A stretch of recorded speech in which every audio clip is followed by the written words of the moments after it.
الرحمن الرحیم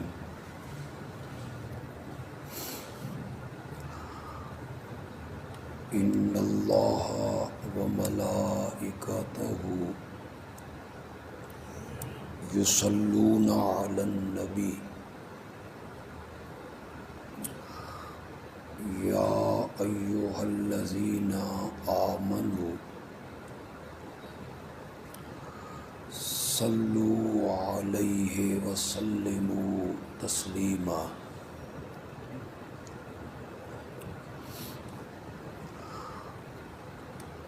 اللہم صل علی محمد وعلی آل محمد کما صلیت علی ابراہیم وعلی آل ابراہیم انک حمید مجید۔ اللہم بارک علی محمد وعلی آل محمد کما بارکت علی ابراہیم وعلی آل ابراہیم انک حمید مجید۔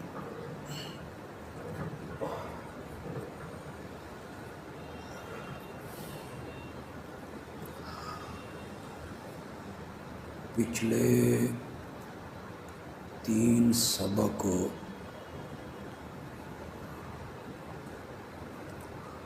حضرت مفتی صاحب نے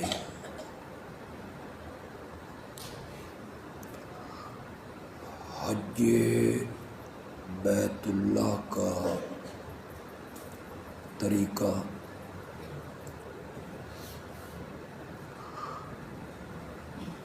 اس کے احکام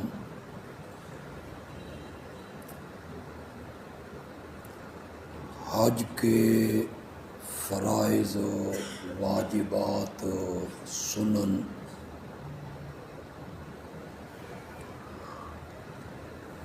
وہ آپ کو انہوں نے پڑھا دیے۔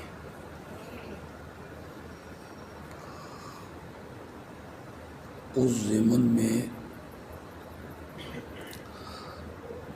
میں صرف ایک گزارش کروں گا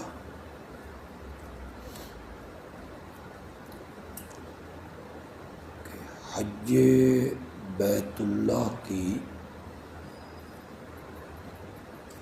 قبولیت کے لیے عقیدہ توحید کا صحیح ہونا ضروری ہے۔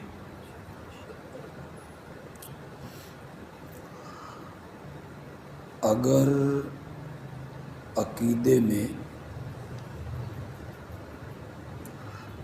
ایک رائی کے دانے کے برابر شرک شامل ہو گیا تو حج بھی اور گزشتہ نیک اعمال بھی اللہ برباد کر دیں۔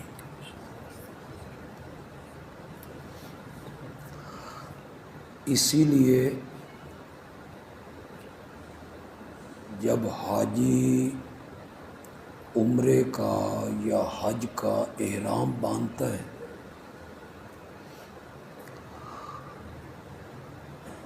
تو پہلا اقرار جو اس سے کروایا جا رہا ہے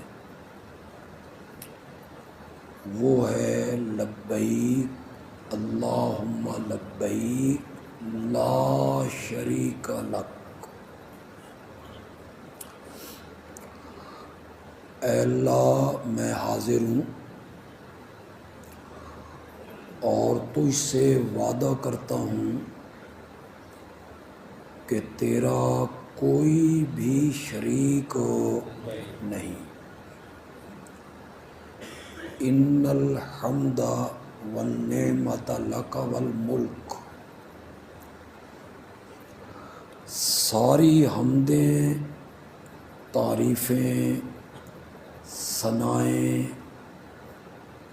تیرے لیے ہیں، ہر قسم کی نعمت بھی تیری طرف سے ہے۔ اللہ نے پھر اقرار کروایا، ان الحمد والنعمت لک والملک لا شریک لک۔ دو مرتبہ اقرار کروایا کہ اس بات کا اقرار کرو کہ اللہ کی ذات و صفات میں کوئی بھی شریک نہیں۔ شرک کی جو تعریف شاہ عبد القادر محدث دہلوی رحمۃ اللہ علیہ نے سورۃ البقرہ کی ایک آیت پہ کی ہے، آپ اسے ضرور پڑھیں۔ شرک یہ کہ اللہ کی صفت کسی اور میں مانے، مثلاً یہ کہے کہ اللہ کے سوا اور بھی میرے حالات سے واقف ہیں اور میرا نفع نقصان ان کے ہاتھ میں ہے، یا ان کے نام کی نظر و نیاز دے، تو اسے حضرت شاہ عبد القادر محدث دہلوی رحمۃ اللہ علیہ نے شرک قرار دیا۔ جتنے لوگ عمرے پر یا حج پر اللہ کی رحمت سے، فضل سے، مہربانی سے اب جائیں یا کبھی جائیں، تو وہ اپنے عقیدہ توحید کو درست کر لیں۔ شرک کا ایک ذرہ بھی اللہ کو برداشت نہیں۔ سورۃ زمر میں اللہ نے ارشاد فرمایا، وَلَقَدْ أُوحِيَ إِلَيْكَ وَإِلَى الَّذِينَ مِن قَبْلِكَ، میرے محبوب پیغمبر، ہم نے آپ کی طرف بھی یہ وحی کی اور آپ سے پہلے جتنے نبی آئے ان کی طرف بھی یہ وحی کی تھی۔ کیا؟ لَإِنْ أَشْرَكْتَ لَيَحْبَطَنَّ عَمَلُكَ، کہ اگر آپ نے بھی شرک کیا، اللہ اکبر، انبیاء چھوٹے بڑے سارے گناہوں سے پاک ہوتے، انبیاء سے کوئی گناہ سرزد نہیں، معصوم ہوتے ہیں، معصوم۔ یہاں کہا لئن اشرکت، اگر آپ نے بھی شرک کیا، لَيَحْبَطَنَّ عَمَلُكَ، تو تیرے عمل بھی برباد ہو جائیں گے، وَلَتَكُونَنَّ مِنَ الْخَاسِرِينَ۔ ایک لمحہ کے لیے سوچئے، یہ من الخاسرین کے سخت جملے کن کے بارے میں آ رہے ہیں؟ میری اور آپ کی ان کے مقابلے میں کیا حیثیت ہے؟ آپ نقصان اٹھانے والوں میں سے ہو جائیں گے۔ سب سے پہلے میری گزارش یہی ہوگی کہ اپنے عقیدے کو درست رکھیے گا، اور کوئی شرکیہ عمل، شرکیہ جملہ، شرکیہ کلمہ، شرکیہ نظریہ آپ نے اپنے قریب نہیں پھٹکنے دینا۔ حج نام ہے بیت اللہ کے طواف کا، صفا مروہ کی سعی کا، منا میں ٹھہرنے کا، عرفات میں رہنے کا، مزدلفے میں رات گزارنے کا، اور شیطانوں کو کنکریاں مارنے کا۔ یہ آپ پڑھ چکے۔ حج آپ کا ان اعمال اور افعال سے مکمل ہو گئے۔ مدینے کی جو حاضری ہے یہ حج کے ارکان میں شامل نہیں۔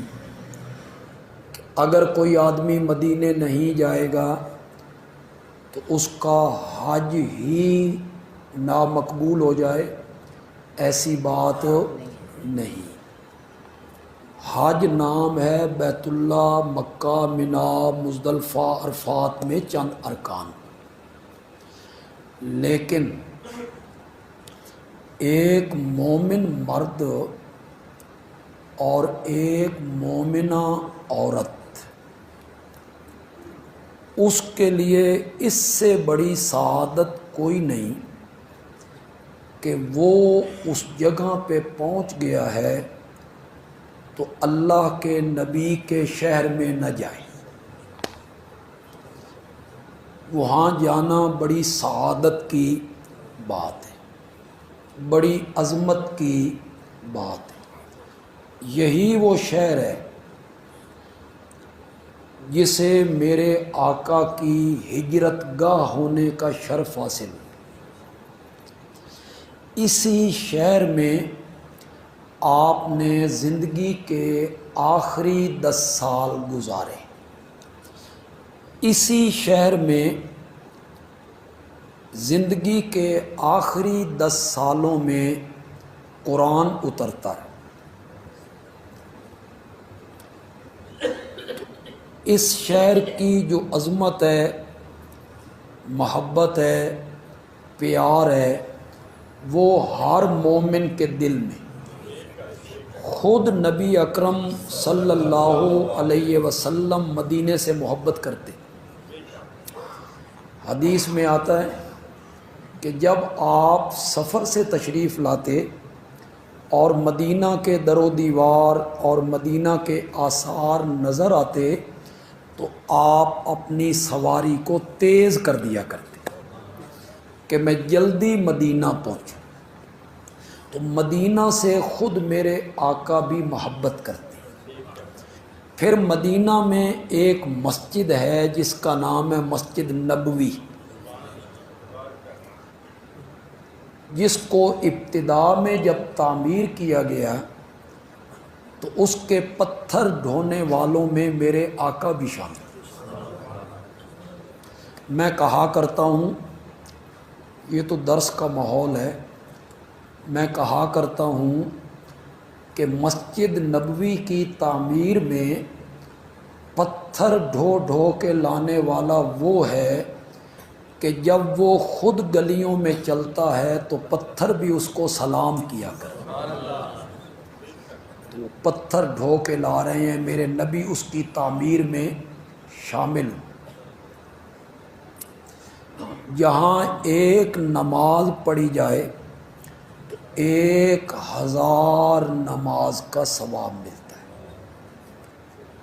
ایک نماز 1000 نماز کے برابر۔ یہی مستند روایت ہے۔ جو آپ میں سے حضرات حج پہ جا رہے ہیں وہ مسجد نبوی کے پہلے سین میں، وہ چھتریوں والا جو سین ہے، اس میں آپ جب بیٹھیں گے تو سامنے دیوار پر آپ کو یہ حدیث لکھی ہوئی مل جائے گی کہ میری اس مسجد میں نماز پڑھنے والوں کو 1000 نماز کا ثواب۔ یہ وہاں سامنے فرنٹ پر پہلے سین میں وہاں یہ حدیث لکھی ہوئی تھی۔ اسی مسجد نبوی کا ایک حصہ ایسا ہے جسے میرے آقا نے روضۃ من ریاض الجنہ قرار دیا، جنت کے باغات میں سے ایک باغ۔ تو پھر کون بد نصیب ہوگا کہ وہ مکے پہنچے، حج کرے، اور پھر نبی اکرم صلی اللہ علیہ وسلم کی مسجد اور آپ کے شہر کی زیارت کے لیے مدینے کا سفر نہ کرے۔ یہ انسان کی محبت ہے، مسلمان کی محبت ہے نبی اکرم صلی اللہ علیہ وسلم سے۔ جس سے بندے کو محبت ہوتی ہے تو اس کے شہر سے بھی محبت ہے، اس کی ہر چیز سے بندے کو محبت ہو جاتی ہے۔ تو جب ہمیں ساری کائنات سے بڑھ کر نبی اکرم صلی اللہ علیہ وسلم سے محبت ہے تو پھر آپ سے منسوب جتنی چیزیں ہیں ہمیں ان سے بھی کیا ہے؟ محبت ہے۔ آپ کے شہر سے محبت ہے، آپ کی مسجد سے محبت ہے، مدینہ کی ان گلیوں سے محبت ہے، پہاڑوں سے محبت ہے۔ آپ نے حدیث سنی ہوگی، میرے آقا نے فرمایا اود پہاڑ ہم سے محبت کرتا ہے اور ہم اود پہاڑ سے محبت کرتے ہیں۔ اب اود پہاڑ سے میرے آقا محبت کر رہے ہیں۔ بنو امیہ کے دور تک یہ جو قبر نبی والا حصہ ہے نا، یہ الگ تھا اور مسجد کیا تھی؟ الگ تھی۔ دور خلافت بنی امیہ تھا، لوگ زیادہ ہو گئے، رش زیادہ ہو گیا، مسجد چھوٹی ہو گئی، تو بنو امیہ کے خلفاء نے اس کو وسیع کیا اور یہ حصہ بھی مسجد میں کیا کر لیا؟ شامل کر لیا۔ اب اس کے دو حصے تقریباً بن گئے۔ ایک حصہ وہ ہے جو مسجد ہے، اس میں ریاض الجنہ کا حصہ بھی شامل ہے۔ اس میں آپ نماز پڑھیں، تلاوت کریں، نوافل پڑھیں، ذکر و اذکار کریں۔ سلام پڑھنے کے لیے آپ کو قبر نبی پر حاضر ہونا ہوگا۔ وہ اب مسجد نبوی میں حصہ ہے، لیکن وہاں صرف آپ پر اور حضرت ابو بکر پر اور حضرت عمر رضی اللہ تعالی عنہما پر سلام عرض کرنا۔ کچھ مفتی صاحب نے آپ کو بتا دیا ہوگا، سلام بالکل سادہ طریقے سے پڑھنا۔ صحابہ، تابعین، ائمہ مجتہدین، یہ سب قبر نبی پر مختصر سلام عرض کیا کرتے تھے۔ حضرت ابن عمر رضی اللہ تعالی عنہما جب کبھی سفر سے واپس آتے تو وہ حاضری دیتے ہوئے جو سلام پڑھتے وہ تھا السلام علیک ایھا النبی ورحمۃ اللہ، اور پھر وہ کہتے السلام یا ابا بکر اور السلام یا ابی، ابو بکر پہ سلام اور میرے والد گرامی قدر پر سلام۔ حضرت نافع کہتے ہیں جو ابن عمر کے شاگرد ہیں کہ میں نے 20 مرتبہ ابن عمر کو دیکھا ہے کہ وہ قبر نبی پر سلام پڑھتے تھے السلام علی النبی، السلام علی النبی صلی اللہ علیہ وسلم، السلام علی ابی بکر، السلام علی عمر۔ حضرت ابن عمر سے یہ سلام بھی بعض روایتوں میں آیا السلام علیک یا رسول اللہ، السلام علیک یا ابا بکر، السلام علیک یا عمر، اس طرح کے الفاظ بھی آئے۔ السلام علیک ایھا النبی جو سب سے پہلے میں نے ابن عمر سے نقل کیا اس کا مفہوم بھی یہی ہے جو السلام علیکہ یا رسول اللہ، بالکل وہی لفظ ہیں، اس میں تھوڑے سے لفظ السلام علیکہ ایھا النبی، السلام علیکہ یا رسول اللہ، یہ بالکل اسی طرح سلام ہے جو ہمیں حکم دیا گیا ہے کہ قبرستان جاؤ تو قبرستان داخل ہوتے ہوئے تمام مردوں کو سلام کرو، اور ہم وہاں داخل ہوتے ہوئے کہتے ہیں السلام علیکم یا اہل القبور، چونکہ وہ سارے مومن مسلمان ہوتے ہیں، ہمیں کسی کے نام کا پتہ نہیں ہوتا، تو ہم کہتے ہیں السلام علیکم یا اہل القبور۔ یہاں چونکہ مخصوص 3 ہستیاں ہیں اس لیے نام لے لیا، ورنہ بالکل لفظ وہی ہیں، یا اہل القبور کی جگہ یا رسول اللہ، یا اہل القبور کی جگہ یا ابا بکر، یا اہل القبور کی جگہ یا عمر، لفظ بالکل وہی ہیں جو آپ قبرستان جاتے ہیں اور آپ سلام پڑھتے ہیں۔ اس میں کچھ لوگوں کو یہ مغالطہ لگا کہ یہ جو سلام میں خطاب کیا جاتا ہے، سلام ہو تم پر اے قبروں والو، یا سلام ہو آپ پر اے اللہ کے رسول، سلام ہو آپ پر اے ابو بکر، سلام ہو آپ پر اے عمر، کچھ لوگوں کو یہاں سے مغالطہ لگا اور انہوں نے دوسرے لوگوں کو مغالطے میں مبتلا کرنے کی کوشش کی کہ اگر وہ مرنے والے سنتے نہیں تو خطاب کیوں کرتے؟ سلام ہو تم پر، یہ تم پر کا جو لفظ ہے اور پھر یا کا جو لفظ ہے یا اہل القبور، تو یہ خطاب کرتے ہو تو خطاب اسی لیے کرتے ہو نا کہ وہ تمہارے سلام کو سنتے ہیں، اگر وہ سنتے نہیں تو خطاب کیوں کرتے؟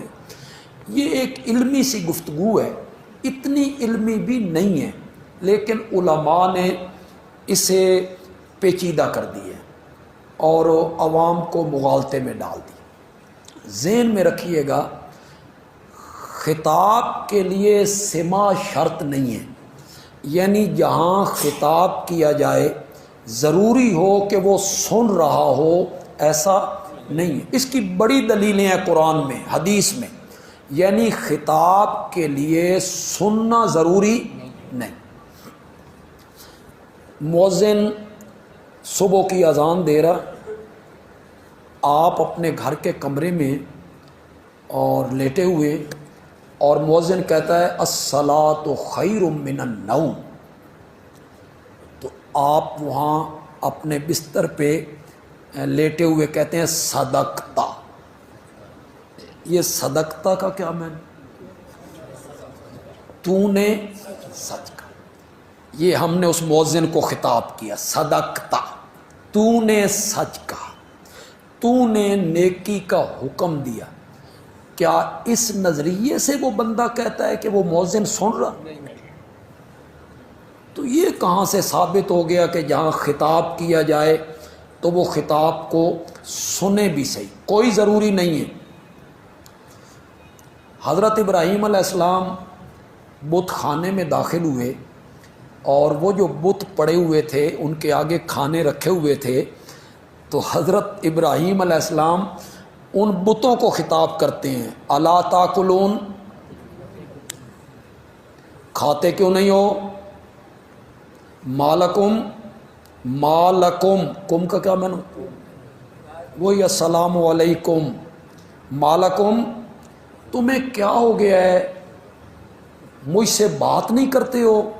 یہ حضرت ابراہیم جو بتوں کو خطاب کر رہے ہیں کس نظریے سے کر، کہ وہ بت تو سن رہے ہیں۔ یہ انتہائی بودی دلیل، انتہائی کمزور دلیل ہے جو علماء پیش کرتے ہیں کہ اگر وہ سنتے نہیں تو خطاب کیوں کرتے؟ حضرت ابراہیم نے تو بتوں کو خطاب کی، تو کیا وہ بت سن رہے تھے؟ میرے آقا کی انگلی زخمی ہو گئی تو آپ نے کہا حل انت الا اصبع دمیتی وفی سبیل اللہ ما لقیتی، تو ایک انگلی ہی تو ہے، تو حل انت، انت کا کیا میں نے، تو تو ایک انگلی تو ہے جو زخمی ہو گئی ہے، خون آلود ہو گئی ہے اللہ کی راہ میں، تو یہ آپ نے جو اس انگلی کو خطاب کیا ہے کس نظریے سے کہ یہ انگلی آپ کی بات کو سن رہی؟ کتنی میں مثالیں اس پر پیش کرتا چلا۔ حضرت عمر رضی اللہ تعالیٰ عنہ احرام باندھنے کے بعد حجر اسود کے سامنے اسے بوسہ لے کے طواف شروع کرنا ہے نا، آپ کو بتا دیا ہوگا مفتی صاحب، بوسہ لے کے طواف شروع کر۔ لیکن اگر بوسہ لینے میں دھکم پیل ہو، کسی کو آپ تکلیف پہنچائیں، تو اس بوسہ لینے میں آپ کو گناہ ہو۔ اس کو کوئی سعادت کی بات نہ سمجھیں، بالکل نہیں سمجھ، کسی کو تکلیف نہیں دینی، کسی کو دھکا نہیں مارنا، بلکہ آپ نے جو استلام کرنا ہے اس کا بھی اتنا ہی ثواب ہے جتنا بوسہ لینے کا ثواب۔ جب شریعت نے ہمارے لیے آسانی پیدا کر دی ہے تو ہمیں کیا ضرورت ہے کہ ہم وہاں دھکم پیل کریں اور لوگوں سے لڑتے بھڑتے رہیں۔ تو حجر اسود کو بوسہ دے کے طواف شروع کرنا ہے۔ حضرت عمر رضی اللہ تعالیٰ عنہ یہاں پہنچے، بوسہ دینے لگے تو خیال آیا کہ یہ نئے نئے مسلمان جو لوگ ہوئے ہیں یہ میرے قریب ہیں، میں نے حجر اسود کو چوما تو یہ کہیں گے ہمیں بتوں کے چومنے سے منع کرتے ہیں، اور خود ایک پتھر کو چوم رہے ہیں۔ تو حضرت عمر پیچھے ہٹ گئے، پیچھے ہٹ کے آپ نے حجر اسود کو خطاب کیا، انی اعلم انک حجر، میں اچھی طرح جانتا ہوں کہ تو ایک پتھر ہے، تو ایک پتھر ہے، لا تنفع ولا تضر، نفع نقصان تیرے ہاتھ میں نہیں ہے۔ اگر میرے آقا نے تجھے نہ چوما ہوتا تو عمر تجھے کبھی نہ چوما۔ یہ جو حضرت عمر حجر اسود کو خطاب کر رہے ہیں، میں اچھی طرح جانتا ہوں کہ تو ایک پتھر ہے، کس نظریے سے کر رہے ہیں؟ اس نظریے سے کہ وہ پتھر سن رہا ہے تو خطاب میں سما ضروری نہیں ہے۔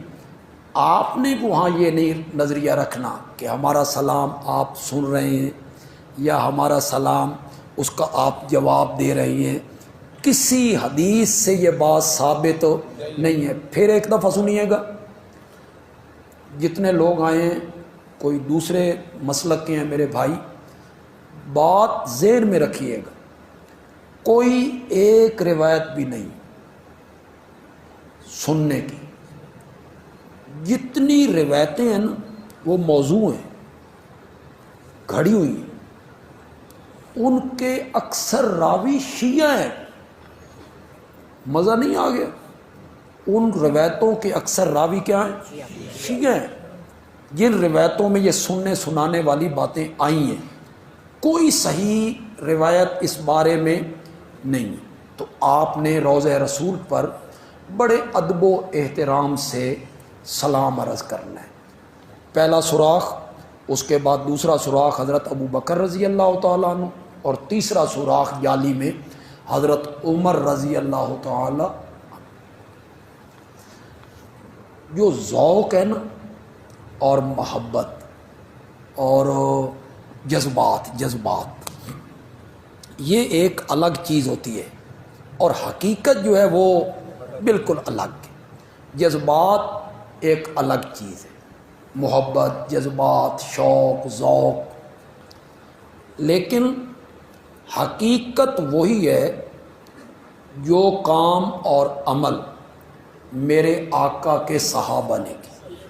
یہ ذہن میں رکھیے، اس سے ہٹ کر آپ محبت کا اظہار کریں گے وہ محبت نہیں ہوگی، اس سے ہٹ کر آپ کسی شوق کا اظہار کریں گے وہ شوق نہیں بنے۔ حقیقت وہی ہے جو صحابہ نے کام کیا ہے۔ یہ جو ہمارے ہاں عام طور پہ رواج ہے کہ کوئی آدمی عمرے پہ جانے لگتا ہے یا حج پہ جانے لگتا ہے تو ہم اسے کہتے ہیں بھائی روضے پہ جا کے نبی پاک کو میرا بھی سلام کے، دوسرا کہتے ہیں جی میرا بھی سلام کے، اور وہ اسے کاغذوں پہ اس نے لکھا ہوا ہوتا ہے یہ فلاں بندے کا سلام، فلاں بندے کا سلام، فلاں بندے کا سلام۔ بلکہ ہمارے علاقے میں ایک مولانا تھے پنڈی کے علاقے میں، اب تو اللہ کے پاس چلے گئے ہیں، وہ جب تقریر کرتے تھے تو وہ کہتے تھے کہ مدینے میں میرا ایک آدمی، اس کو وہ فون ملاتے تھے مدینے والے آدمی کو، اور وہ کہتے تھے بھئی تو روضہ رسول پہ جا اور فون آن کر میرے ساتھ کال ملا، اور یہ جتنا مجمع ہے نا ان کا سلام حضور کو پہنچا۔ اب اس میں مجمع تو بڑا خوش ہو گیا، بے مفت سلام پہنچ گیا۔ تو یہ جو کہنا کہ میرا سلام، تو بھائی میرا سلام بھی کہنا اور میرا سلام بھی کہنا، مجھے تعجب ہوتا ہے لوگوں پر جب حدیث میں یہ بات موجود ہے کہ دنیا کے جس خطے پر بھی کوئی آدمی درود و سلام پڑھتا ہے تو فرشتے میرے نبی کو پہنچا دیتے ہیں، ہے یا نہیں ہے؟ اس بندے کو فرشتوں پہ اعتماد نہیں، حاجی پہ اعتماد کر۔ بھئی جب پاکیزہ مخلوق، معصوم مخلوق، وہ فرشتوں کی ڈیوٹی لگی ہوئی ہے، فرشتوں کی جب ڈیوٹی لگی ہوئی ہے، حدیث میں موجود ہے، اسے چھوڑ کے مجھے کہنا، آپ کو کہنا، کسی کو کہنا کہ میرا نام لے کے سلام کہنا ہے، میرا نام لے کر سلام کہنا ہے، انتہائی مزے کا خیز بات نہیں۔ خدا گواہ ہے کسی صحابی سے ثابت نہیں، کوئی یمن میں ہے، کوئی عراق میں ہے، کوئی کوفہ میں ہے، کوئی دمشق میں ہے، وہ علمی میدان میں باہر نکل گئے ہیں، انہوں نے اپنی درسگاہیں بنائی ہیں، پھر جہاد پہ بھی وہ لوگ جاتے ہیں، جہاد بھی کرتے ہیں، علم بھی پڑھاتے ہیں۔ حضرت عبداللہ ابن مسعود ہیں، عبداللہ ابن عباس ہیں، خود حضرت علی رضی اللہ تعالیٰ عنہ کوفے میں، کسی ایک صحابی سے بھی ثابت نہیں کہ کوئی آدمی مدینے جا رہا ہو اور اس نے اس سے کہا ہو کہ روضے پہ جا کے میرا سلام عرض کرنا۔ کسی ایک صحابی سے بھی یہ بات ثابت نہیں، خدا گواہ نہیں ہے، آپ جا کے علماء سے پوچھ لیں۔ یہ نہیں ہے کہ میں کوئی تعدی کر رہا ہوں یا تحدی کر رہا ہوں یا تکبر کر رہا ہوں، آپ پوچھ سکتے ہیں علماء سے، بھئی کسی کا عمل تو پیش کرے نا، ایسا کوئی عمل۔ ہاں، اس کے برعکس ایک عمل میں آپ کو بتاتا ہوں۔ مشکات شریف میں حضرت محمد تابعی ہیں،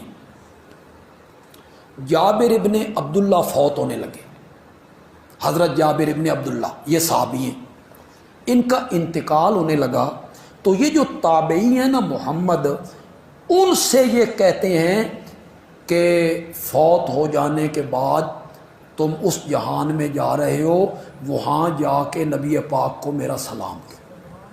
یہ تو حدیث میں ہے، یہ تو ہے حدیث میں کہ اس مرنے والے سے کہا۔ اس کے علاوہ بھی ہے، اس کے علاوہ بھی اس پر بہت ساری حوالے بندہ اکٹھے کرنے چاہے تو مل سکتے ہیں، لیکن یہ کہیں سے ثابت نہیں ہے کہ کسی صحابی نے مدینہ جانے والے آدمی کو کہا ہو کہ قبر نبی پہ جا کے میرا سلام آپ کی خدمت میں عرض کرنا، یہ کسی صحابی سے ثابت نہیں۔ جہاں سے بھی سلام پڑھا جائے میرے آقا کو وہ سلام پہنچ جاتا۔ سلام کے پہنچنے کا مطلب ہے سلام کا اثر، کیا مطلب؟ اس سلام کا نتیجہ۔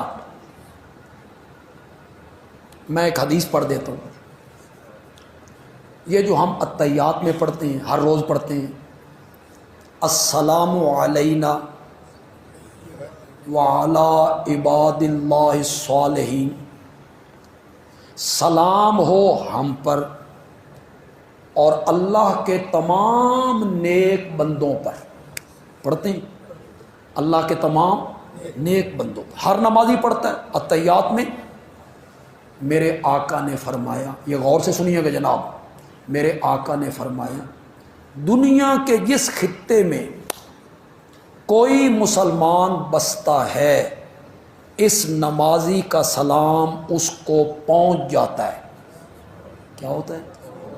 بولیے تو صحیح۔ اس کا سلام اس کو پہنچ جاتا ہے، پتہ تو ساتھ والے کو بھی نہیں ہوتا، جو ساتھ نمازی بیٹھا ہے اس کو بھی پتہ نہیں ہوتا، باپ نے پڑھا ہے تو بیٹے کو پتہ نہیں، ایک بھائی نے پڑھا ہے تو دوسرے بھائی کو پتہ نہیں۔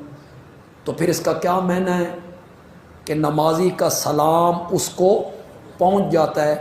اس کا معنی یہ ہے کہ نمازی نے اس کی سلامتی کے لیے جو دعا مانگی ہے اللہ نے اس کا اثر اس مومن تک پہنچا۔ سمجھ آ گئی آپ کو میری بات؟ یہ ہے سلام کا پہنچنا، یہ ہے درود کا پہنچنا۔ یہ نہیں ہے کہ پنجاب سے، پاکستان سے عطا اللہ نے درود بھیجا ہے اور محمد اسلم نے درود بھیجا ہے اور عبداللہ نے درود بھیجا ہے اور فلاں نے سلام بھیجا ہے۔ ایسی کوئی بات نہیں ہے کہ آپ کو ایک ایک نام لے کے بتایا جائے اور آپ اس کا جواب دیں، ایسی کوئی بات نہیں ہے۔ آپ ایک بات بتائیں، بڑے انصاف سے بات بتائیں، زندگی میں سلام نہیں پہنچتا تھا؟ جب آپ زندہ تھے، جب آپ حیات تھے تو کیا درود و سلام آپ تک نہیں پہنچتا تھا؟ بولیے، یا فوت ہو جانے کے بعد پہنچنے لگا ہے؟ ظاہر بات ہے جس طرح زندگی میں پہنچتا تھا اسی طرح وفات کے بعد بھی زندگی میں کیسے پہنچتا تھا جی؟ آپ کو نام لے کے بتایا جاتا تھا۔ اب تو مسلمان عربوں میں اس وقت کتنے تھے؟ بدر میں 313، احد میں 1000، خندق میں 3000، فتح مکہ میں 10,000، عرفات کے میدان میں 1,00,000۔ چلو میں 1,00,000 مان لیتا ہوں، کہاں ایک ارب اور کہاں 1,00,000۔ صلح حدیبیہ میں حضرت سیدنا عثمان رضی اللہ تعالیٰ عنہ میرے نبی کے قاصد بن کے مکہ گئے۔ آپ نے فرمایا ان کو جا کے سمجھاؤ ہم لڑنے نہیں آئے، ہم صرف عمرہ کرنے ہیں، ہمیں عمرہ کر لینے دو، ہم واپس چلے جائیں۔ حضرت عثمان رضی اللہ تعالیٰ عنہ وہاں پہنچے اور مذاکرات کیے، مذاکرات ناکام ہو گئے۔ مذاکرات ناکام ہو گئے تو افواہ اڑ گئی، قد قتل عثمان تو شہید کر دیے گئے۔ یہ افواہ اڑتے اڑتے مکے سے تقریباً 7 کلومیٹر دور حدیبیہ کے مقام پہ پہنچی، جہاں نبی اکرم صلی اللہ علیہ وسلم 1400 صحابہ کے ساتھ موجود تھے۔ وہاں یہ اطلاع پہنچی۔ حضرت عثمان آپ کے سفیر تھے، سفیر کو قتل کرنا یہ بڑا جرم ہے۔ آپ خیمے سے باہر تشریف لائے، ایک درخت کے نیچے آئے اور آپ نے صحابہ سے بیعت لی کہ جب تک عثمان کے خون کا بدلہ نہیں لیں گے اس وقت تک ہم مدینے پلٹ کے نہیں جائیں گے۔ آپ یہ بیعت لے رہے ہیں، 1400 صحابہ آپ کے ہاتھ پر بیعت کر رہے ہیں۔ قرآن نے اس کا تذکرہ کیا، لقد رضی اللہ عن المؤمنین اذ یبایعونک تحت الشجرہ، جنہوں نے درخت کے نیچے بیٹھ کر جن مومنوں نے آپ کے ہاتھ پر بیعت کی تھی، مجھے اپنی ذات کی قسم ہے میں ان سے راضی ہوں۔ ان الذین یبایعونک انما یبایعون اللہ، جن لوگوں نے درخت کے نیچے بیٹھ کر آپ کے ہاتھ پر بیعت کی تھی انہوں نے آپ کے ہاتھ پہ نہیں میرے ہاتھ پر بیعت۔ ید اللہ فوق ایدیہم، اللہ کا ہاتھ ان کے ہاتھوں کے اوپر۔ قرآن نے اس بیعت کو ذکر کیا، اس بیعت کو جو کس لیے لی گئی تھی کہ حضرت عثمان شہید ہو گئے اور وہ میرے سفیر تھے، میں ان کے قتل کا بدلہ لے کے جاؤں گا۔ کیا حضرت عثمان مکے میں جب تھے نماز نہیں پڑھتے تھے؟ اس میں درود نہیں پڑھتے تھے؟ وہ درود آپ تک نہیں پہنچتا تھا؟ وہ درود زندگی میں آپ کو بتایا جاتا ہوگا۔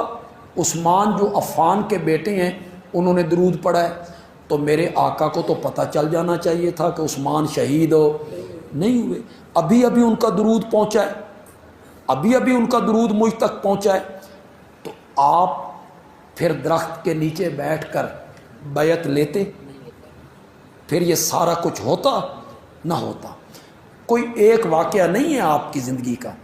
70 صحابہ منافق آئے, انہوں نے کہا ہمارا علاقہ مسلمان ہو گیا ہے, ان کو دین کی تعلیم دینے کے لیے قاری چاہیے, عالم چاہیے. آپ نے 70 عالم قاری چن چن کے ان کے ساتھ بھیج دی. انہوں نے سب کو جا کے ذبح کر دیا. 1 مہینے تک آپ کو پتہ نہ چلا. سن رہے ہو کہ کون نہیں سن رہے ہو؟ کتنا مہینے کے بعد جبریل امین نے آ کے بتایا یا رسول اللہ وہ تو شہید ہو گئے سارے. تو یہ صحابہ جو 70 صحابہ تھے, انہوں نے نماز نہیں پڑھنی تھی. آپ کو تو پہلی دوسری نماز میں پتہ چل جانا چاہیے تھا کہ ان کا درود نہیں پہنچا. انہوں نے درود پڑھا اور مجھ تک تو نہیں پہنچا. 1 مہینہ آپ انتظار کرتے, 1 مہینے کے بعد آپ کو پتہ چلا. مسجد نبوی کی جھاڑو دینے والی عورت فوت ہو گئی. کئی دنوں کے بعد نبی پاک کو پتہ چلا. تو آپ نے پوچھا وہ کہاں ہے بھائی؟ صحابہ نے کہا جی وہ تو فوت ہو گئی ہے, ہم نے اسے دفن بھی کر دی ہے, آپ کو اطلاع نہیں دی. آپ نے دلونی علی قبری, قبریا, مجھے اس کی قبر کی دلالت کرو. یا وہ عورت تھی یا خادم. تو وہ جو عورت تھی وہ نمازیں نہیں پڑھتی ہوگی, تو اس کا درود جب نہ پہنچتا تو آپ کو تو پتہ چل جانا چاہیے تھا کہ اس کا درود مجھ تک نہیں پہنچا. تو جس طرح زندگی میں پہنچتا تھا, انتقال کے بعد بھی درود اسی طرح پہنچتا ہے. پہنچنے کا کیا مطلب ہے؟ آپ کے درجات اللہ کیا کر دیتے ہیں؟ بلند کر دیتے ہیں. آپ کے درجے اللہ بڑھا دیتے ہیں. میں کئی مرتبہ یہ ذکر کر چکا ہوں, آپ شاید اس سے پہلے آپ نے سنا ہو یا نہیں سنا, کہ جتنی عبادات ہم کرتے ہیں, نماز, روزہ, حج, زکوٰۃ, طواف, تلاوت, ذکر, اذکار, خیرات, صدقہ, اس میں شک رہتا ہے کہ یہ عمل قبول ہوا یا نہیں, یہ شک رہتا ہے. درود پڑھنا ایک ایسا عمل ہے جو کبھی نامقبول نہیں ہوتا, ہمیشہ ہی قبول ہوتا ہے. صرف درود, اس میں یہ نہیں ہے کہ یہ رد ہو گیا ہے, نہیں. کیوں؟ ان اللہ و ملائکتہ یصلون علی النبی, اللہ اور اس کے فرشتے ہر وقت رحمتیں بھیج رہے ہیں. یصلون مضارع کا صیغہ ہے, استمرار کا معنی پائے گا. یہ نہیں کہ درود بھیجا اللہ نے, نہ, ہر وقت 24 گھنٹوں میں کوئی لمحہ ایسا خالی نہیں جب اللہ رحمتیں نہ اتار, رحمتیں نہ اتار, رحمتیں نہ اتار. اللہ نے ہمیں کہا سلو, تم بھی درود پڑھو. ہم نے جواب میں کہا یا اللہ یہ منہ اور اتنی بڑی بات کہ ہم درود بھیجیں. ہم نے جواب میں کس کو کہہ دیا؟ ہم نے کہا اللہم صلی علی محمد, اے اللہ رحمت بھیج کس پر؟ محمد پر. اور وہاں 24 گھنٹے رحمتیں اتر رہی ہیں. ادھر سے ہماری درخواست ہو گئی, اللہ نے اس کو بھی قبول کر. تو آپ یہ بتائیں, درود عبادت نہیں کس لفظ سے شروع ہوتا ہے؟ جن لوگوں نے بناوٹی درود بنائے انہوں نے درمیان میں سے اللہ کو نکالا کہ تیری کوئی ضرورت نہیں, اسی آپ ہی کافی. انہوں نے اللہم نکال دیا. لیکن جو اصلی درود ہے اس وہ کہاں سے شروع ہوتا ہے؟ اللہ. اللہم کا کیا میں نے, اے اللہ کیا ہوتی ہے؟ دعا. کیا ہے؟ دعا. دعا کیا ہے؟ عبادت. دعا کیا ہے؟ عبادت. اب آپ بتائیں, بندے کی عبادت جو ہے یہ نبی پاک کے پاس پیش ہوتی ہے یا عبادت رب کے پاس پیش؟ جب درود عبادت ہے اور ایک دعا ہے تو یہ عبادت اور دعا کس کے سامنے پیش ہو رہی ہے؟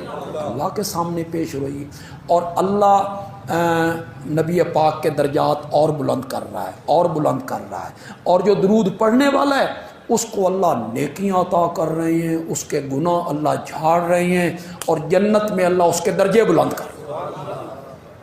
تو یہ باتیں آپ کو سمجھ میں آ گئی؟ تو کوئی ایسا کام نہیں کرنا جس سے آپ کی حج برباد ہو، پھر نہ کہنا کسی نے بتایا نہیں تھا، نہ قیامت کے دن گلہ کرنا ہے، اور یہ بھی نہیں کہنا بھی سن پتہ کو نہیں سی۔ میرا کام منوانا نہیں ہے، میرا کام صرف آپ کو بتانا ہے، منوانا ہمارا کام نہیں، نہ ہم منوا سکتے ہیں۔ ہمارا کام ہے آپ تک صحیح بات کو پہنچا دینا۔ یہ جو ہے نا کہ قبر نبی پر سلام پڑھنے کے بعد ٹھہرنا، کسی صحابی سے یہ بات ثابت نہیں، کسی صحابی سے ثابت۔ لیکن یہ دیکھیے جو جذبات صحابہ کی محبت سے ہٹ کے ہیں وہ دین نہیں، وہ نیکی نہیں، بالکل نوٹ کر لیجئے، جو جذبات، جو اعمال، جو کام صحابہ کے عمل سے ہٹ کریں وہ نیکی نہیں ہے، بدعت کے زمرے میں آئے گا، بدعت کے زمرے میں آئے گا۔ کوئی بات قبر نبی پہ کھڑے ہو کے کہنا، یعنی طلب شفاعت، دعا کی درخواست کرنا کہ یا رسول اللہ میرے لیے دعا کرو، شفاعت طلب کرنا، استشفاء جس کو ہم کہتے ہیں، یا وہاں کھڑے ہو کے تجدید ایمان کرنا۔ تجدید ایمان کا مطلب یہ ہے کہ آپ روضہ رسول پہ کھڑے ہو کے کہتے ہیں کہ میں عطا اللہ سرگودا پنجاب پاکستان سے آیا ہوں، اشہد اللہ الہ الا اللہ وحدہ لا شریک لہ واشہد ان محمدً عبدہ ورسولہ، میں نے کلمہ پڑھا ہے، یا رسول اللہ آپ میرے ایمان پر گواہ بن جائیں، آپ میرے ایمان پر گواہ بن جائیں، اور حضرت ابو بکر اور حضرت عمر یہ دونوں اس کی تصدیق کریں۔ اس طرح کا کوئی جملہ جذبات میں تو ہو سکتا ہے، اندھے جذبات، اندھی عقیدت، لیکن خدا گواہ ہے بڑے بولنے کی مجھ میں عادت نہیں ہے، نہ اس محفل میں بولنا چاہتا ہوں، میں تو صرف سمجھانا چاہتا ہوں۔ خدا گواہ ہے میں خانہ خدا میں ہوں، باوضو ہوں، 1,00,000 سے زائد صحابہ ہوئے ہیں، 1 صدی تک صحابہ آپ کے انتقال کے بعد اس دنیا میں رہے ہیں۔ کعبہ کے رب کی قسم ہے کسی ایک صحابی سے بھی یہ عمل ثابت ہو، کسی صحابی نے قبر نبی پہ آ کے دعا کی درخواست کی، معافی کی درخواست کی، یا رسول اللہ میرے لیے دعا کریں، میری مغفرت کی دعا کریں، کسی ایک صحابی سے بھی یہ بات ثابت نہیں۔ میں ویسے تو بات نہیں کر رہا ہوں، بڑے وثوق سے اور بڑی پختگی سے بات کر رہا ہوں، کسی ایک صحابی کا یہ عمل نہیں۔ کوئی عمل ہے تو مجہول لوگوں کا ہے جن کے ناموں کا بھی پتہ نہیں، اور وہ ایسی کتابوں میں ہیں جن پر عقیدے کی بنیاد نہیں رکھی جا سکتی، انہیں عقائد کے معاملے میں پیش نہیں کیا جا سکتا۔ کسی صحابی سے یہ بات ثابت نہیں ہے۔ مجھے آپ بتائیں کیا نبی اکرم صلی اللہ علیہ وسلم کے بعد صحابہ کے مابین اختلاف نہیں ہوئے؟ حضرت علی رضی اللہ تعالیٰ عنہ اور معاویہ کے مابین اختلاف ہو گیا، ام المومنین حضرت سیدہ عائشہ اور حضرت سیدنا علی ابن ابی طالب رضی اللہ عنہما ان کے درمیان اختلاف ہو گیا، حضرت سیدنا معاویہ رضی اللہ تعالیٰ عنہ اور حضرت علی کے درمیان اختلاف ہو گیا۔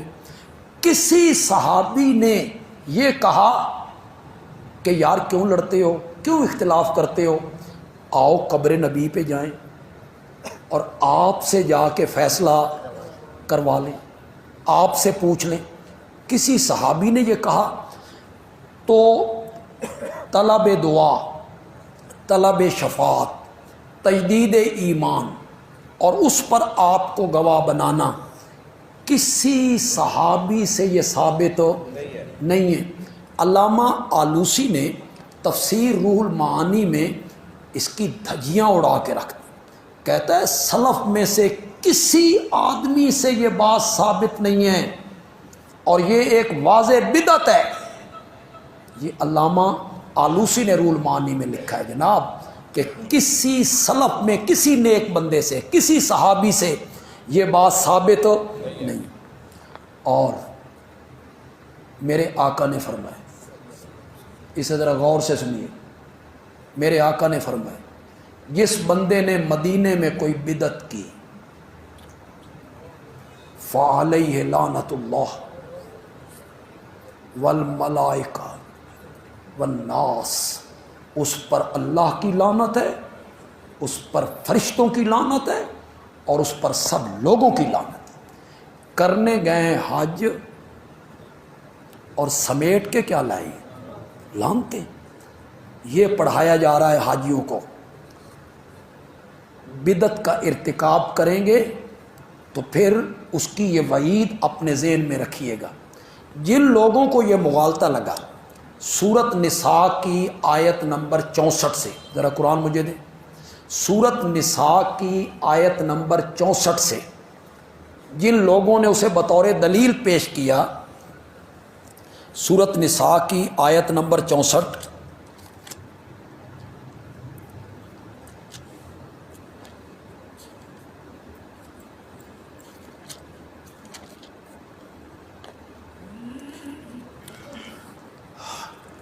یہ سورت نساء کی آیت نمبر 64 ہے۔ ہمارے دوستوں کو اس آیت سے مغالطہ لگ گئی۔ وَلَوْ أَنَّهُمْ إِذْ ظَلَمُوا أَنفُسَهُمْ، اور اگر وہ لوگ جب انہوں نے اپنی جانوں پہ ظلم کیا، جاؤ کا وہ آپ کی خدمت میں آ جاتے، فَاسْتَغْفَرُوا اللَّهَ، اللہ بھی وہ اللہ سے بخشش طلب کرتے، وَاسْتَغْفَرَ لَهُمُ الرَّسُولُ، اور ان کے لیے اللہ کا رسول بھی بخشش طلب کرتا، لَوَجَدُوا اللَّهَ تَوَّابًا رَحِيمًا، تو وہ پاتے اللہ کو توبہ قبول کرنے والا، رحم کرنے والا۔ وہ کہتے ہیں وہ خود بھی بخشش مانگتے اور اللہ کا رسول بھی ان کے لیے بخشش مانگتا تو ہم انہیں معاف کر دیتے۔ تو اب بھی آپ کی قبر منور پہ جا کے آپ سے درخواست کرنا کہ یا رسول اللہ میں نے ظلم کیے ہیں، میں نے گناہ کیے ہیں، آپ میرے لیے بخشش طلب کریں، تو اس آیت سے ثابت ہوتا ہے کہ یہ جائز ہے۔ اس کا آپ سیاق و سباق دیکھیں، یہ آیت کب اتری تھی؟ یہ آیت اس وقت اتری جب ایک منافق اور یہودی کے درمیان جھگڑا ہو گیا۔ منافق کہتا تھا فیصلہ یہودیوں کے عالم کعب ابن اشرف سے کروائیں، اور یہودی کہتا تھا کہ جن کا کلمہ پڑھتے ہو فیصلہ ان سے کرواؤ نا۔ مجبوراً وہ منافق آ گیا۔ یہودی چونکہ صحیح تھا اس معاملے میں، آپ نے فیصلہ یہودی کے حق میں کر دی۔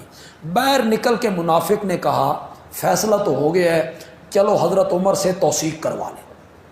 حضرت عمر کے پاس چلے گئے، معاملہ پیش ہوا۔ حضرت عمر سے اس یہودی نے کہا جناب ایک بات پہلے سنیے، آپ کے نبی نے فیصلہ میرے حق میں کر دیے، اس کے بعد یہ مجھے آپ کے پاس لائے ہیں۔ حضرت عمر نے اس کی تصدیق چاہی۔ منافق نے کہا جی فیصلہ تو آپ نے کر دیا ہے۔ حضرت عمر نے کہا ٹھہر جاؤ میں ابھی فیصلہ کرتا ہوں۔ گھر گئے، تلوار اٹھا کے لائے، گردن قلم کرتے ہوئے کہا ہا قضا اقضی، اس بندے کا فیصلہ جو میرے نبی کے فیصلے پہ راضی نہیں ہے، عمر کی تلوار کر اس کی گردن اڑا دی۔ اب منافقوں نے رات کو مشورے کیے کہ صبح جا کے جھوٹی قسمیں اٹھا دو، ہم تو فیصلہ کروانے نہیں گئے تھے، ہم تو اس لیے گئے تھے کہ اصلاح کروا دیں، ہمارے درمیان صلح کروا دیں، ہم تو اس لیے گئے تھے، اور انہوں نے ایک مومن بندے کو قتل کر دیا۔ یہ انہوں نے مشورے کیے، مشورے کر کے نبی پاک کی عدالت میں آئے۔ اللہ نے فرمایا بجائے مشورے کرنے کے یہ آپ کی خدمت میں آتے، اپنے اس گناہ کی بخشش مانگتے اور اللہ کا نبی بھی ان کے لیے بخشش طلب کرتا تو وہ اللہ کو توبہ قبول کرنے والا، رحم کرنے والا پاتے۔ یہ اس کا سیاق و سباق ہے۔ آپ ایک بات مجھے بتائیں، اس آیت سے یہ ثابت ہوتا ہے، اگر اس آیت سے اگر یہ ثابت ہوتا ہے کہ اب بھی قبر نبی پر جا کر آپ سے یہ کہنا کہ یا رسول اللہ میں نے اپنے آپ پر ظلم کیا ہے، گناہ کیے ہیں، آپ میرے لیے مغفرت کی دعا کریں، اگر اس آیت سے یہ ثابت ہوتا ہے تو صحابہ کو اس پر عمل کرنا چاہیے تھا کہ نہیں کرنا چاہیے؟ بولیے تو، تابعین کو، ائمہ مجتہدین کو، امام ابو حنیفہ کو، امام شافعی کو، امام احمد کو، ان علماء کو، تابعین کو، تبع تابعین کو، صحابہ کو اس آیت پہ عمل کرنا چاہیے تھا کہ نہیں کرنا چاہیے تھا؟ کسی ایک صحابی کا عمل تو ثابت کیجئے نا، ایسے نہ کیجئے کہ آپ کو اس آیت کا مفہوم سمجھ آ گیا ہے اور صحابہ کو اس آیت کا مفہوم سمجھ نہیں آیا تھا۔ میں ایک آیت پڑھ دیتا ہوں، یہ آیت آپ نے سن لی ہے، یہ 28واں پارہ ہے، سورت ممتحنہ ہے، سورت ممتحنہ، بالکل وہی لفظ ہیں، ذرا غور سے آپ نے سننا ہے، بالکل وہی لفظ ہیں جو وہاں لفظ ہیں۔ نساء کی آیت نمبر 64، یا ایھا النبی، اے میرے پیغمبر، اذا جاءک المؤمنات، جب آئیں آپ کے پاس ایمان والی عورتیں، بیعت کرنا چاہیں ان شرائط پر، بیعت کرنا چاہیں آپ کے ہاتھ پر ان شرائط کے ساتھ کہ وہ اللہ کے ساتھ کسی کو شریک نہیں بنائیں گی، چوری نہیں کریں گی، زنا نہیں کریں گی، اپنی اولاد کو قتل نہیں کریں گی، کسی پر بہتان نہیں باندھیں گی اور آپ کی نافرمانی نہیں کریں گی۔ اگر ان شرائط پر مومن عورتیں آپ کے پاس آئیں، فبایعہن، تو میرے پیغمبر ان کو بیعت کیجئے، واستغفر لہن، اور ان کے لیے اللہ سے بخشش طلب کیجئے، ان کے لیے اللہ سے بخشش طلب کیجئے، ان اللہ غفور الرحیم، بے شک اللہ بخشنے والا مہربان ہے۔ کیا یہ حکم کہ جب مومن عورتیں آپ کے پاس آئیں اور ان شرائط پر بیعت کریں تو آپ ان کی بیعت لیں اور ان کے لیے بخشش طلب کریں، آج یہ حکم موجود ہے؟ بولیے، آج خواتین کو جانا چاہیے نا، مومن عورتوں کو جانا چاہیے اور جا کے کہنا چاہیے یا رسول اللہ ہم آپ کے ہاتھ پہ بیعت کرنا چاہتی ہیں، آپ ہماری بیعت لیں، تو اس کے بارے میں آپ کیا کہیں گے کہ یہ آپ کی زندگی سے متعلق، یہ آپ کی حیات طیبہ سے متعلق ہے۔ سورت نساء کی جو آیت نمبر 65 ہے وہ بھی آپ کی حیات طیبہ سے متعلق ہے، آپ کی زندگی تک محدود ہے۔ آپ کے انتقال کے بعد کسی صحابی نے کوئی ایک مستند روایت، 1,00,000 سے زائد صحابہ، ان میں سے ایک صحابی کا عمل، صرف ایک صحابی کا، جو آپ کی قبر منور پہ آیا ہو اور اس نے یہ درخواست کی ہو، پیش کیجیے۔ آپ کے پاس کوئی ثبوت نہیں، کوئی حوالہ نہیں ہے، اس کے مقابلے میں میرے پاس مستند حدیث موجود، اس پر ذرا بھی کوئی۔ حضرت عمر رضی اللہ تعالی عنہ کے زمانے میں قحط پڑ گئی، حضرت عمر رضی اللہ تعالیٰ عنہ کے زمانے میں قحط پڑ گئی، تو اب قحط کے لیے کیا ہوتا ہے؟ دعا، جسے کہتے ہیں استسقاء، آپ کہتے ہیں صلاۃ استسقاء، دعا مانگنی کہ یا اللہ رحمت فرما دے، یا اللہ بارش برسا دے۔ تو حضرت عمر رضی اللہ تعالیٰ عنہ نے دعا کے لیے حضرت عباس جو نبی پاک کے چچا تھے ان کو آگے بڑھایا، ان کو آگے بڑھایا اور بڑھا کے کہا یا اللہ جب تک تیرے نبی زندہ تھے ہم ان سے کہتے تھے بارش کی دعا کے لیے، اب وہ موجود نہیں ہیں تو ہم ان کے چچا کو لائے ہیں، عباس کو، اس نسبت سے کہ یہ نبی پاک سے رشتہ داری ہے، یا اللہ یہ دعا کریں گے تو بارش عطا کر دے، بخاری میں مسلم میں ہے، یہ دعا کریں گے تو بارش عطا کر دے۔ حضرت عباس نے ہاتھ بلند کیے، ان کی دعا کے الفاظ بھی محدثین نے نقل کی، انہوں نے دعا مانگی، کیوں جی؟ اگر انتقال کے بعد قبر نبی پر دعا کی درخواست کی جا سکتی ہوتی تو حضرت عمر قبر نبی کو چھوڑ کر حضرت عباس کو دعا کے لیے آگے بڑھاتے؟ بولیے تو صحیح۔ علامہ آلوسی نے کیا کہا ہے؟ علامہ آلوسی نے کہا ہے افضل ذات تو نبی اکرم صلی اللہ علیہ وسلم کی ہے، افضل ذات تو ان کی ہے، ان کو چھوڑ کے کم درجے والے کو، نبی پاک کے مقابلے میں حضرت عباس کا درجہ تو کم ہے نا، کم درجے والے کو کہنا کہ آپ دعا کریں، یہ بھی ایک بات ذہن میں رکھی۔ زندہ آدمی سے دعا کی درخواست کی جا سکتی، اس کا ثبوت ہے حدیثوں میں۔ زندہ آدمی کو آپ کہیں، ہمیں جمعے پہ نہیں لوگ کہتے، پرچیاں نہیں بھیجتے، بیمار ہے فلاں فوت ہو گیا جی دعا کر دو، تو زندہ آدمی سے دعا کی درخواست کی جا سکتی ہے، لیکن بڑا آدمی چھوٹے کو کہے اور چھوٹا آدمی بڑے کو کہے، یہ نہیں ہے بھائی چھوٹے ہی بڑوں کو کہیں، نہ، مرید پیروں کو کہیں اور کبھی کبھی پیر صاحب بھی مریدوں کو کہیں، مقتدی امام کو کہیں اور کبھی کبھی امام صاحب مقتدی کو، چھوٹا بڑے سے، بڑا چھوٹے سے، اس کے بڑے ثبوت ہیں جی حدیث میں کتنے اس پر ثبوت پیش کرتا چلا جاؤں۔ میرے آقا خطبہ دے رہے ہیں، ایک آدمی دروازے میں کھڑا ہو گیا، اسے کہا یا رسول اللہ بارشیں بند ہو گئی ہیں اور فصلیں تباہ ہو گئی ہیں اور قحط پڑ گیا ہے، آپ دعا کریں۔ میرے آقا نے خطبے کے دوران ہی ہاتھ اٹھا دی، صحابہ کہتے تھے کڑکتی دھوپ میں آئے تھے، برستی بارش میں باہر نکل کے تو دعا کی درخواست کی۔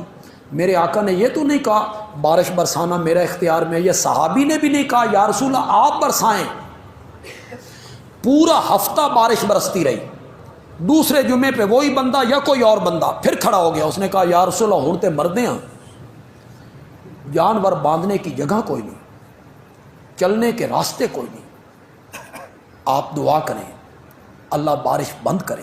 آپ نے انگلی اٹھائی، فرمایا اللہم حوالینا ولا علینا، اے اللہ ہم سے پھیر لے، ہم پر نہ برسا، جنگلوں میں برسا، پہاڑوں میں برسا۔ صحابہ کہتے ہیں جہاں جہاں انگلی گھومتی چلی جاتی ہے بادل کٹتا چلا جاتا ہے۔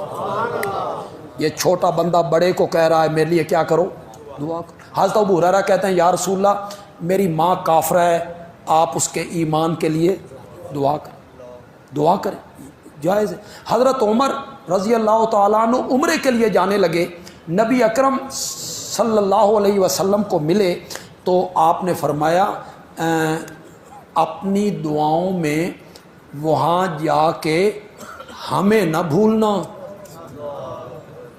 کس نے کہا؟ بڑوں نے چھوٹے سے کہا، جائز۔ تو جب تک زندہ ہے نا بندہ اس سے دعا کی آپ درخواست کر سکتے ہیں۔ تو حضرت عمر کا بھی یہی فعل تھا کہ انہوں نے حضرت عباس سے کہا کہ آپ کیا کریں، دعا کریں۔ بعض لوگوں نے سمجھا یہ بھی تو وسیلہ ہوا، یہ وسیلہ نہیں ہے، یہی وسیلہ ہے کہ تو دعا کر، ہم اس پر کیا کہیں گے، آمین کہیں گے۔ آپ محدثین کی کتابیں پڑھے تو صحیح، حضرت عباس کی دعا پڑھے تو صحیح۔ آپ میری کوئی اس موضوع پر ایک کیسٹ تھی، کراچی میں کچھ لوگوں نے، ہمارے ساتھی تھے، انہوں نے کہیں لگا دی ہوگی، تو وہاں کوئی بندے بیٹھے ہوں گے، تو ایک آدمی ذرا زیادہ تیز تھے، اپنے آپ کو پڑھے لکھے سمجھتے تھے، انہوں نے کہا ملا اس مولوی نو میں گل کرنا چاہنا۔ اس بندے نے مجھے فون ملا دیا، اس نے کہا جی یہ بندہ ہے اور کہتا ہے کہ میں وسیلہ ثابت کرتا ہوں۔ تو میں نے کہا بات کرا لے، تو میں نے کہا جی ہاں جی. اس نے کہا جی آپ نے وسیلے کا انکار کیا. حضرت عمر نے حضرت عباس کا وسیلہ نہیں دیا. میں نے کہا محترم یہ آپ کی دلیل نہیں ہے, یہ میری دلیل ہے, یہ دلیل میری ہے. اگر وفات کے بعد بھی کسی کا وسیلہ دینا جائز ہوتا تو حضرت عمر عباس کا نہ دیتے, کس کا دیتے؟ نبی اکرم صلی اللہ علیہ وسلم کا دیتے. یہ آپ کی دلیل ہے, یہ تو میری دلیل ہے. اور میں یہ ثابت کر رہا ہوں اس میں کہ نبی اکرم کہ ہماری شریعت میں زندہ بندے سے دعا کی درخواست کی جا سکتی, آپ کر سکتے ہیں. لیکن انتقال کے بعد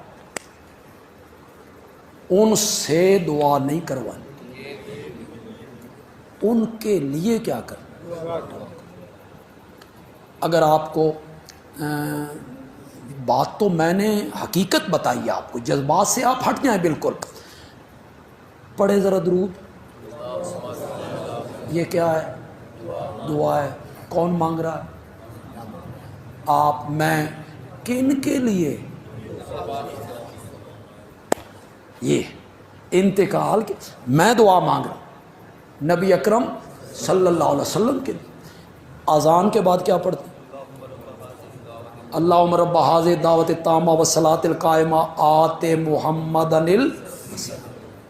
یہ ہم کس کے لیے دعا مانگ رہے ہیں؟ نبی اکرم صلی اللہ علیہ وسلم کے لیے. آپ نے فرمایا الوسیلہ جنت میں ایک جگہ ہے, منزل کا نام ہے, مکان کا سب سے اونچا ہے. آپ نے فرمایا ایک بندے کو ملنا ہے, پوری کائنات میں صرف ایک بندے کو وہ مقام ملنا ہے, اور اللہ کی رحمت سے امید ہے کہ وہ بندہ میں ہوں گا. میری امت کے لوگوں, تم میرے لیے دعا کیا کرو. جی سمجھ آ رہی کہ نہیں آ رہی؟